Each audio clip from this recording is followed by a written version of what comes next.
You're watching KUJH-TV, Lawrence. KUJH-TV News starts now. Good morning. Thank you for joining us. I'm Nathan Fullerton. It has been hot and sticky outside. Temperatures today reached almost 100 degrees. How are students and workers handling the heat?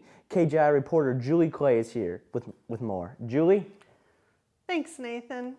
After a cool start to June, things are starting to heat up. Now that summer is here, students at KU are starting to feel the heat. No matter what path students take walking to class, it's hard to avoid the intense sun. But students aren't the only ones affected by the early summer heat. The KU Grounds Maintenance Department has made a few changes to their work schedule based on the recent weather. Well, it's maybe slowed the growth of the grass down a little bit just because of the lack of moisture we've had in the last week or so, as well as the heat. So we're moving on to different projects. Right now we're edging sidewalks as opposed to, normally we would be mowing and string trimming, but the grass is not growing as quickly. We may see a little relief from temperatures this weekend, but until then, just a few tips. Drink plenty of water and stay inside to beat the heat. Live in the studio, Julie Clay, KJI News. Students taking summer classes are noticing a few inconveniences on Jayhawk Boulevard. The university's $1.9 million renovation extends from Chi Omega Fountain to Poplar Street. The goal is to make the area safer for traffic and for students. The construction also includes work on sidewalks and replacing 200 trees. The entire project is expected to be finished in 2016. This week, KU hosted the 50th Annual Kansas Journalism Institute. Our own Zach Vogel actually participated in the festivities. Zach, how'd it go? Well, Nathan, high school students from schools across Kansas came together to learn more about journalism. 125 campers and 11 advisors attended the 5-day camp. Sessions included yearbook, newspaper, web production, and digital photojournalism. The camp allows students to enhance their skills and further their interest. I've always liked stories, I guess. That's part of it. I mean, I've been writing my whole life. I love reading. I love going to movies. I just like stories. I like getting to tell other people's stories. I enjoy getting to write. I enjoy getting to go interview people and ask them about their stories and then tell it to other people. The camp sessions were taught by professionals in the field, and some of them were even campers themselves. We wish them all well as they travel home. Live from the studio, Zach Vogel, KGI News. Coming up after the break, we'll visit a local baseball camp. Plus, KU signs a new television deal. Stay with us. Where you go to college makes a statement about you. This place will become a part of you, your identity for life.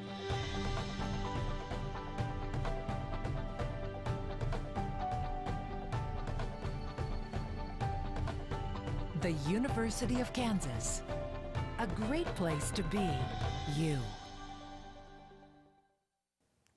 The U.S. Supreme Court says the Defense of Marriage Act is unconstitutional. Wednesday's ruling allowed married same-sex couples to receive the same federal benefits as married opposite-sex couples. These benefits include Social Security and the ability to file joint tax returns. Crowds of gay marriage supporters reacted to the 5-4 vote by waving rainbow flags and banners to celebrate equality. To sports, the University of Kansas basketball team has announced a new television deal with ESPN. The 7-year deal will increase the Jayhawks network televised games. As a part of the deal, ESPN3 will air 1 football game, 6 men's basketball games, up to 16 women's basketball games, 9 volleyball matches, 8 baseball, and as many as 12 live softball, soccer, and track and field events starting during the 2013-2014 school year. The deal does not affect the basketball and football games that normally appear on ESPN. Some future Jayhawks had a chance to show off some of their skills at a baseball camp this week. The Super Skills Baseball Camp ran earlier this week at Hogland Baseball Stadium. The camp was open to kids between 9 and 12 years old. It allows them to learn from current Jayhawk players and coaches. Us camp's just kind of like a little intermission thing with kids from 8 to 12 years old, learning the basics from basics infield, pitching, hitting. With this camp, I've been here, I'm going to be a senior, so I've been working camp for about 3 years now. You know, it's a little different camp than most kids are used to. We like to make sure they're scrimmaging, every other station, make sure they're having fun, and then they'll go into their actual workouts where we're trying to make them better and keep their attention spans where they need to be.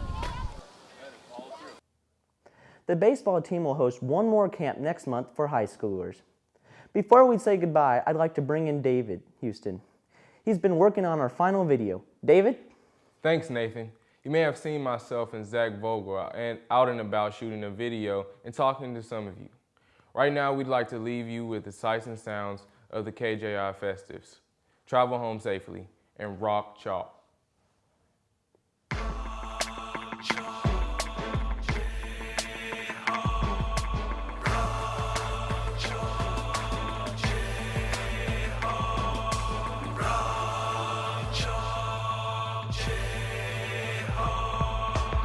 This is a chance to try something completely different. I think that KJI is a wonderful program. I like telling stories. Journalism's kind of my entire life. I've always liked stories, I guess. That's part of it. I mean, I've been writing my whole life. Things about taking this class would be getting back to basics and working with design fundamentals so that we can go and make our yearbook even better. Actually, when I was in high school, I came to KJI as a camper for not 2 years in a row, but 2 times while I was in school. 1 year I did kind of the basic yearbook class, and then the second time I came I was in the photography class. I've never wanted to do anything else in my life. I mean, I can remember being a little kid and like playing with a typewriter and thinking that I wanted to be a reporter when I grew up, and so then I was on yearbook staff in high school, and I just loved taking pictures and being at all the events and covering things. I think it's awesome for students to be a part of such a permanent product. I mean, when you make a yearbook, it's there forever. I think that I'm going to go into the KU journalism program. I want to be the next Erin Andrews, so I'm looking for that. Hopefully one day you'll see me sideline at NFL games.